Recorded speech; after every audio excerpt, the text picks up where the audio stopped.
ये थोड़ा आसान है।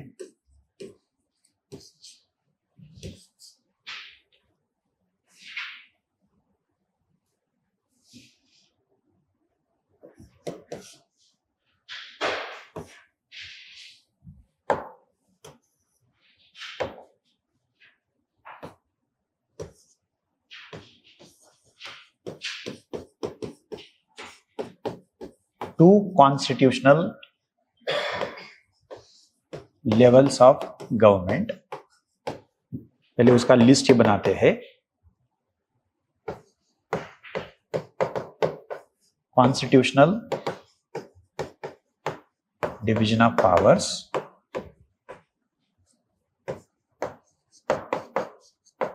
between the two.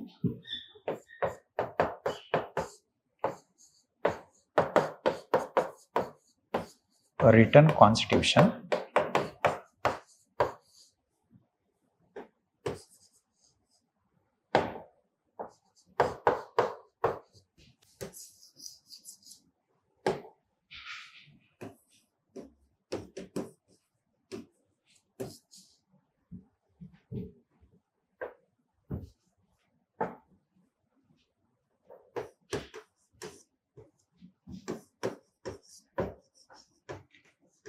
independent judiciary,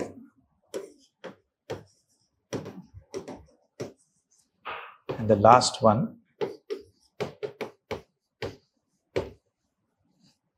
bicameral legislature. Okay.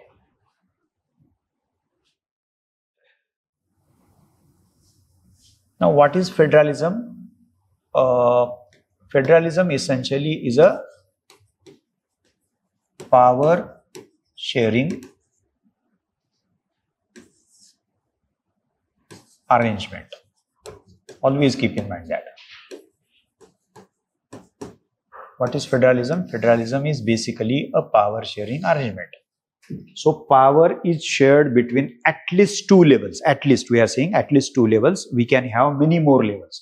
So federalism is a scheme of an arrangement of sharing power between the levels. We must have at least two levels. Okay.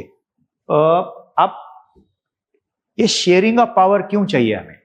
Why do we need, while organizing government, while organizing political system, while organizing the state apparatus, why do we require to have the power sharing arrangement?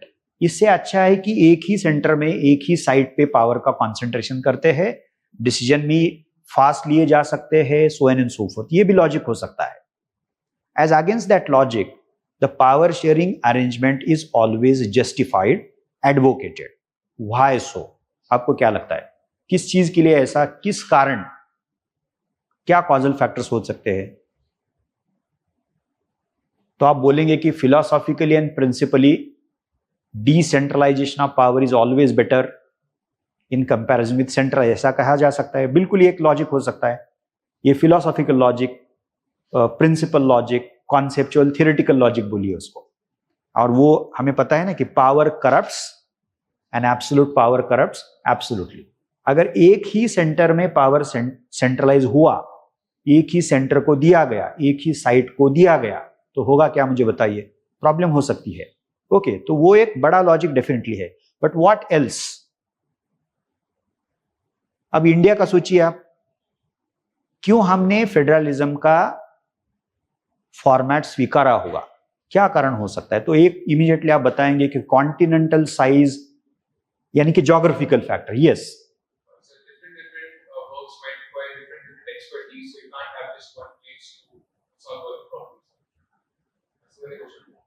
नहीं, वो separation of power की जो बात की ना हमने horizontal, कि वहां अप्लाई हो सकता है.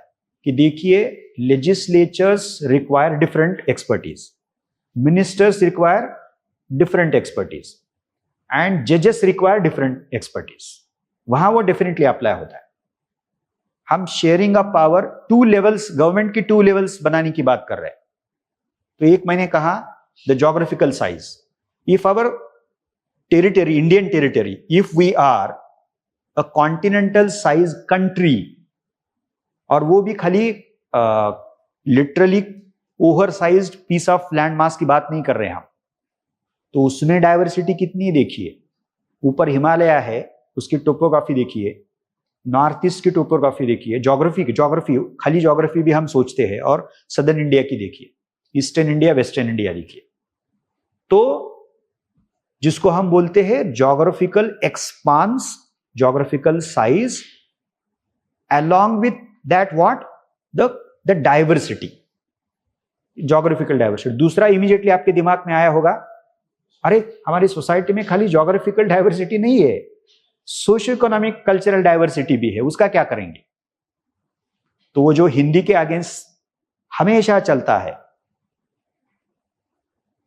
BJP wants one nation one language, but the other states don't follow that suit. They vehemently oppose that. Why should we speak one language? We are in a democracy. We must have every right to speak. और Indian constitution में एक ही language दिया है क्या? तो वो क्यों किया है? I hope you got it. Okay. So geographical diversity, socio cultural diversity, economic भी डालिए उसमें, और क्या हो सकता है? Is power sharing arrangement as part of federalism congruent with democracy या logic of democracy? फेडरलिज्म का मतलब शेयरिंग ऑफ पावर है, तो क्या ये शेयरिंग ऑफ पावर का design consistent with, congruent with democracy? तो आप बोलेंगे डेमोक्रेसी का मतलब क्या है? तो डेमोक्रेसी का मतलब है डिसेंट्रलाइजेशन, डेमोक्रेसी का मतलब है पार्टिसिपेशन, डेमोक्रेसी का मतलब है taking government to the doorsteps. So does federalism as a power sharing arrangement do that? Does it do that? Absolutely yes. Because instead of having one level, we are at least talking about creating two levels. तो बिल्कुल वो democracy के philosophy के या उसका जो logic है उसको वो कॉन्ग्रुएंट है, कंसिस्टेंट है. ओके, उसके अगेंस्ट नहीं जाता है, वो बिल्कुल इकट्ठा आए है. So there is a very close connection between democracy on one hand and federalism on the other hand. Okay, so I hope this is more than sufficient. Now get into each. Now these 5 features, which are salient features, fundamental features, together constitute a yardstick, a measurement, okay, to assess whether a government, whether a political system is federal or not. How can we judge whether the government is federal या non federal? दूसरा शब्द हमने इस्तेमाल किया है unitary. तो जज कैसे करेंगे? तो let us check it out. पहला है टू एटलीस्ट. उसमें अज्यूम कीजिए कि मैंने लिखा है एटलीस्ट, नहीं तो उसका लिटरल मीनिंग मत लीजिए, ओनली 2 नहीं है, एटलीस्ट 2 बताइए उसको. Okay, at least 2 levels of government. उसके बीच में एक शब्द आ रहा है, क्या है ये? कॉन्स्टिट्यूशनल है वो. ओके, मतलब क्या है उसका? मैंने अगर उसको ड्रॉप किया है, ऐसा इमेजिन किया है कि इस शब्द को हमने हटाया है, तो होगा क्या? पहला फीचर 2 लेवल्स ऑफ गवर्नमेंट. पता ही नहीं चलेगा कि कौन करने वाला है 2 लेवल्स ऑफ गवर्नमेंट, उसकी क्या गारंटी है? इसीलिए प्रावधान क्या किया है? As part of federalism there has to be a power sharing arrangement between 2 levels. Okay, and the 2 levels need to be provided for right in the constitution. I hope you got it. Okay, इसीलिए important है. Okay, 2 levels of government. So we have union, we have state. 2 levels. Okay. बाकी local भी आया है, वो बाद में हम देखेंगे. Okay.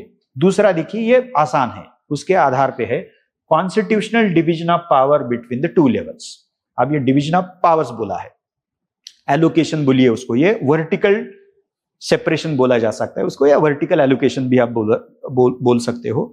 ये डिवीजन है वो 2 लेवल्स में. तो ये जो डिवीजन ऑफ पावर है वो भी कैसे करना है? कॉन्स्टिट्यूशनली होना चाहिए. Therefore we have 7th schedule in which we have 3 lists, union, state and concurrent list. And the residuary powers which are not mentioned in either of the 3 list, तो those residuary powers, remaining powers are given to the union government. वो बाद में हम detail में देखेंगे, don't worry about that.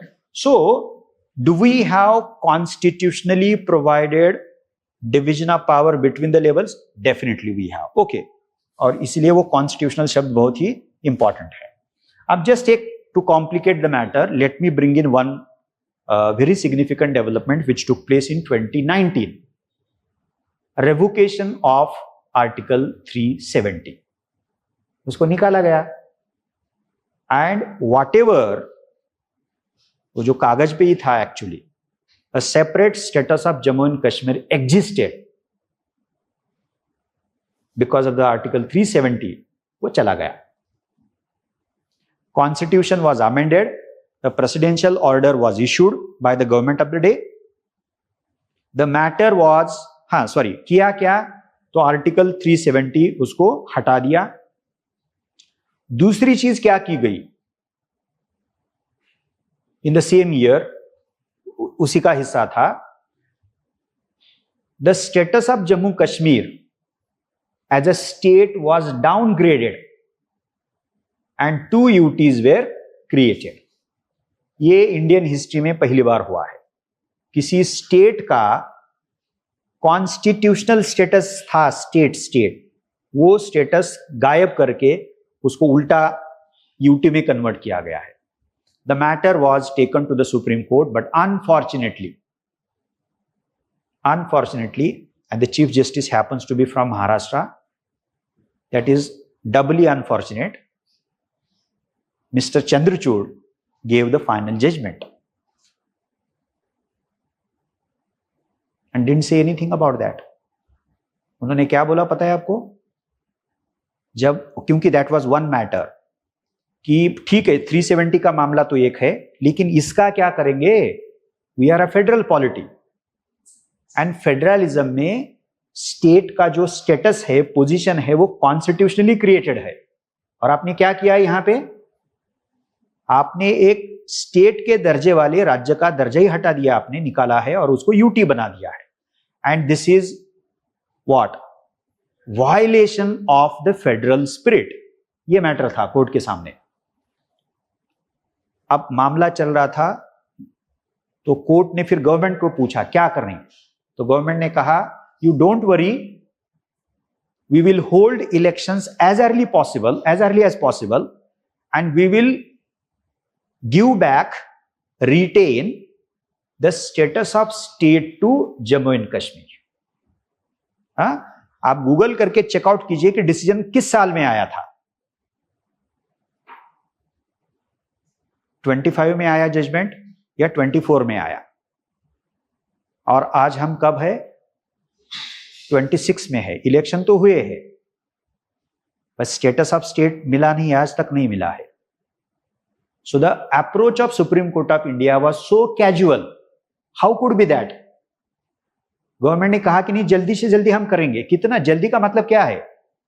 2 साल हुए उस जजमेंट को, फिर भी आज तक वो नहीं हुआ है. हाँ, मैंने just to complicate the matter, ये शब्द कितनी इंपॉर्टेंट है. वो ये होते हुए भी असल में क्या हो रहा है वो देखिए. That is what I wanted to pay attention to, make you pay attention to. Okay, just so ये कॉन्स्टिट्यूशनल जो वर्ड है ना, वो बहुत ही इंपॉर्टेंट है. ओके, अब एक यूपीएससी ने सवाल थोड़ा अलग सा था, वो constitutionally guaranteed judicial independence,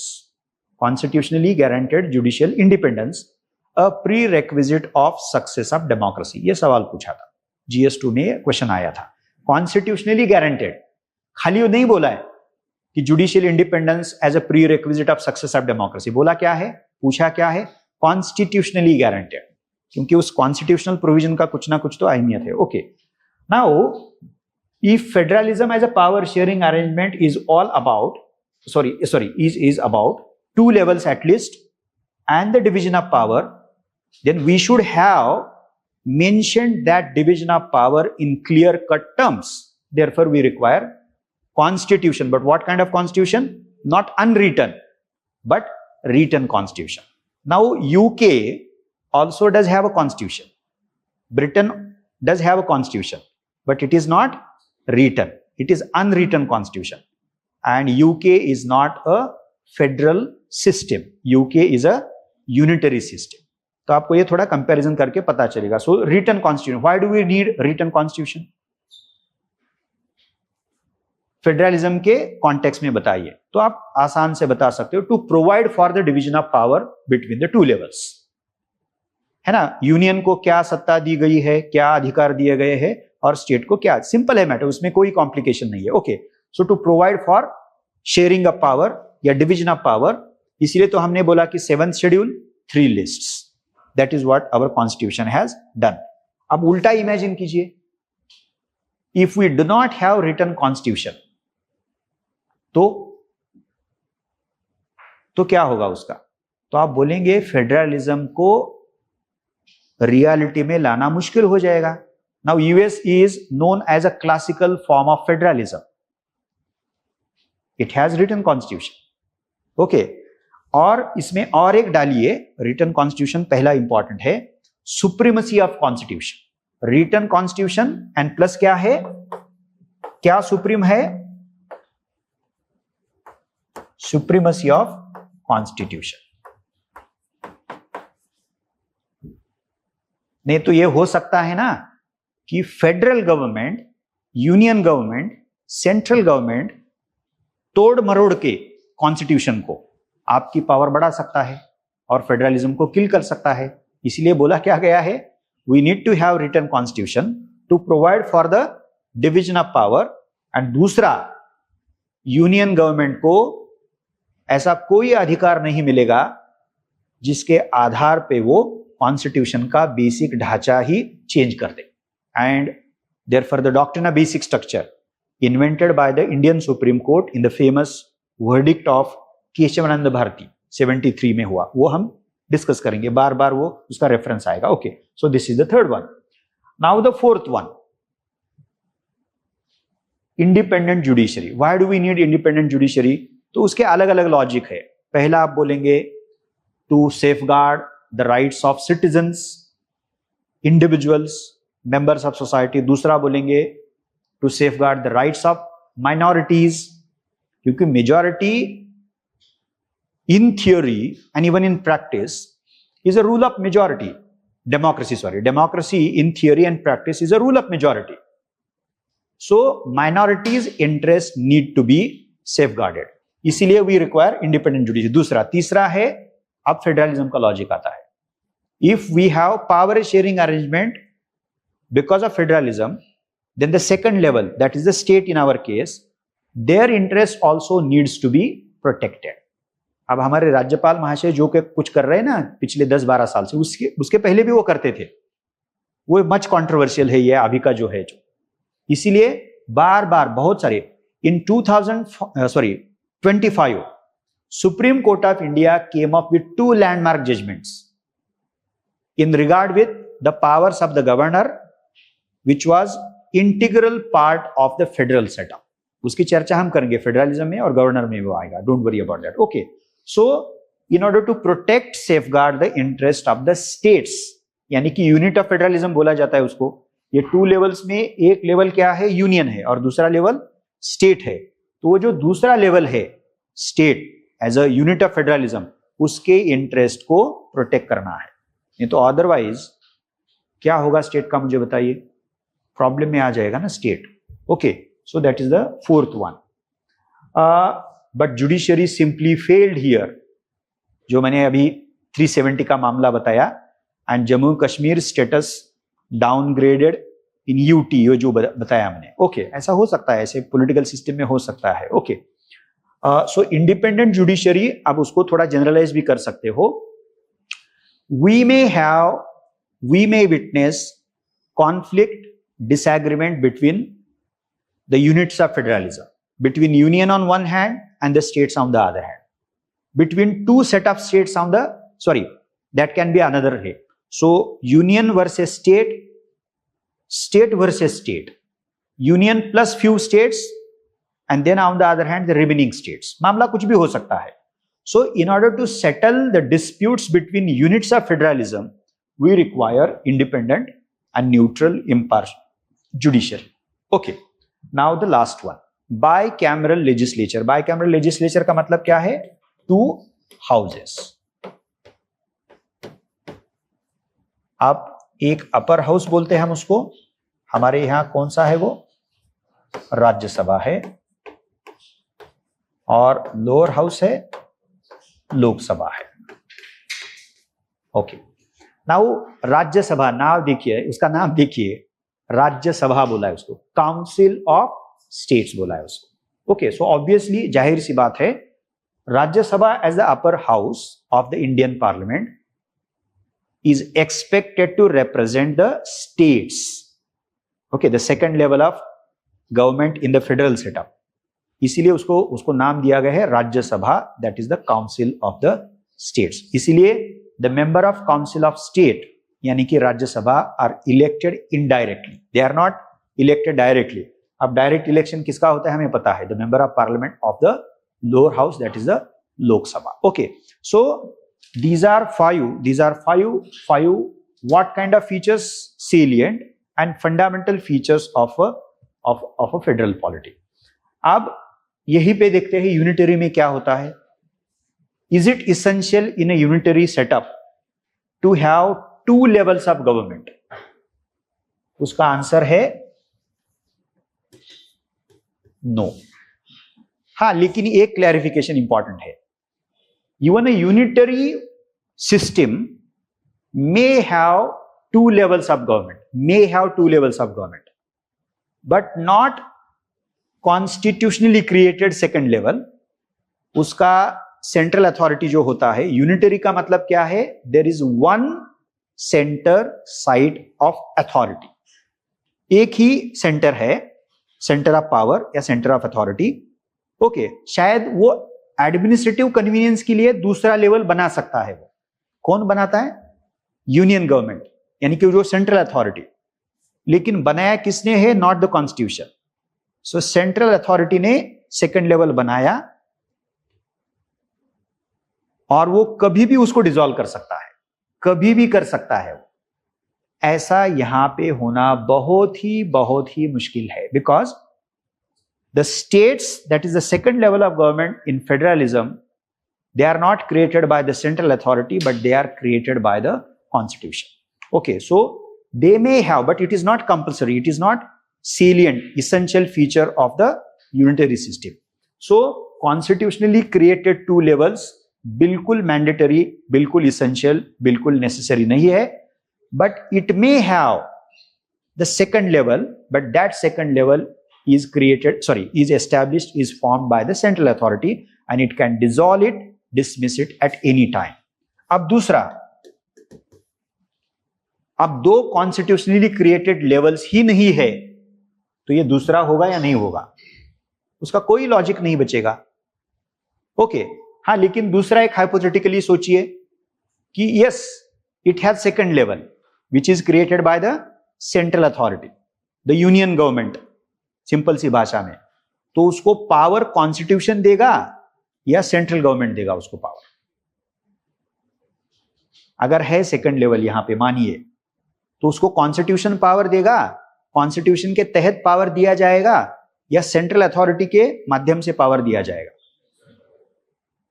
हाँ, डिफरेंस क्या पड़ता है मुझे बताइए. Having an arrangement of constitutionally decentralized power on one hand and power given to the second level by the central authority. फर्क क्या है दोनों में? तो आप बोलेंगे कि नहीं सर, पहले में कॉन्स्टिट्यूशन ही दिया है, दूसरे में सेंट्रल अथॉरिटी ने, लेकिन उस क्या फर्क क्या पड़ता है उसमें? वो तो हाँ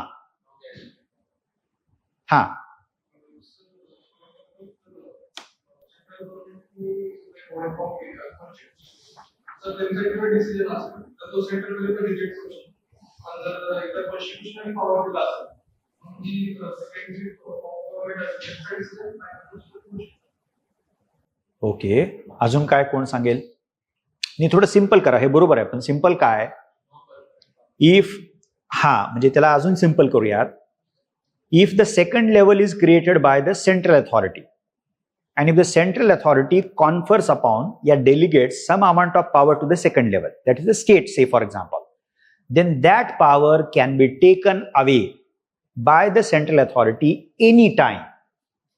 Is it possible here? It is not possible here. Why is it not possible here? Because the power which is given to the state is not given by the central government, not given by the union government, but the power is given by constitution. Simple है ये, उसमें कोई है, लेकिन important है वो. I hope you got it. Okay, so यही फिर से आएगा वो. It is not essential to have two levels, but it may have second level. It is not essential to have constitutionally provided division of power, but if it has second level, the central authority may delegate some amount of power to the state, यानी कि second level of government. लेकिन फर्क यह है कि वो state level कभी भी डिसॉल्व कर सकता है. तो उसका मतलब है कि जिसको उसको जो पावर दिया है वो भी कभी भी वापस ले सकता है. ओके, स्टेट का होना या ना होना, स्टेट को पावर होना या ना होना, सब डिपेंड करता है not on the constitution but on the central authority. So that is the peculiarity. UK is the classical example of that. Okay, अब तीसरा देखिए.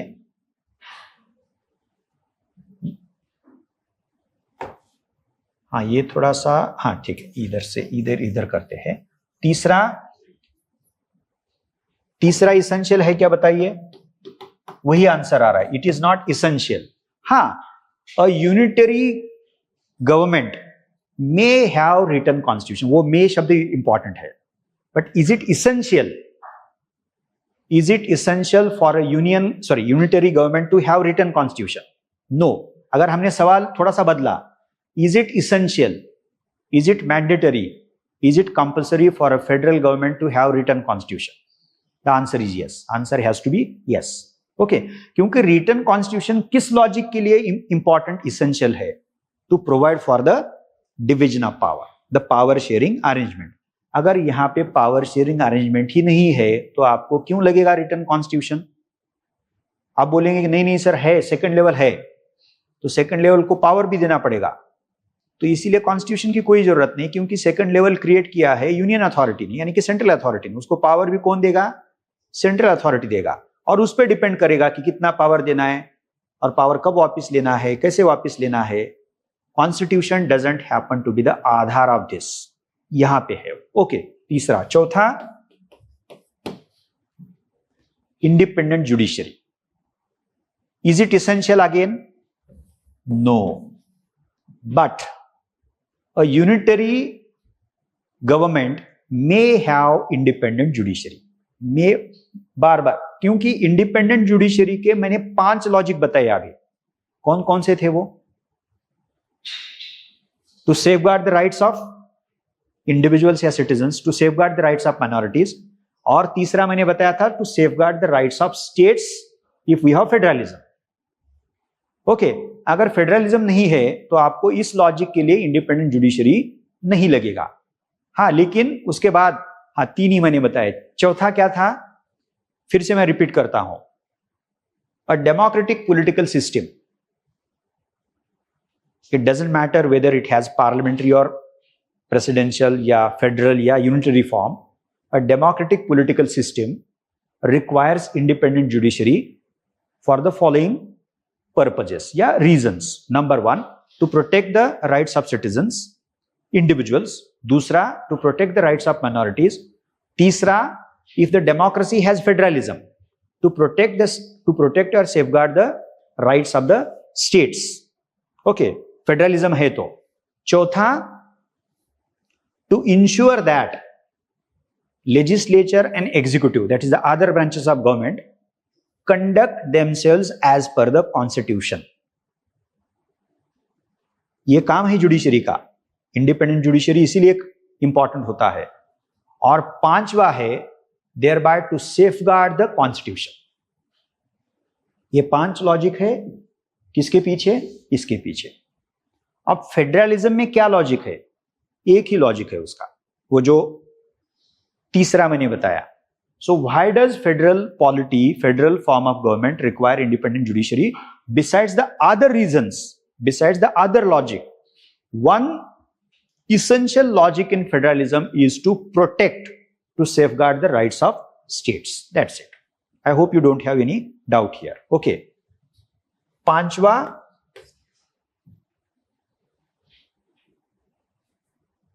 अब देखिए, it is not essential to have bicameral legislature but it may have. आप थोड़ा सा ये देखिए, यूके का फिर से एग्जांपल लीजिए। Does UK have a bicameral legislature? Yes, it has.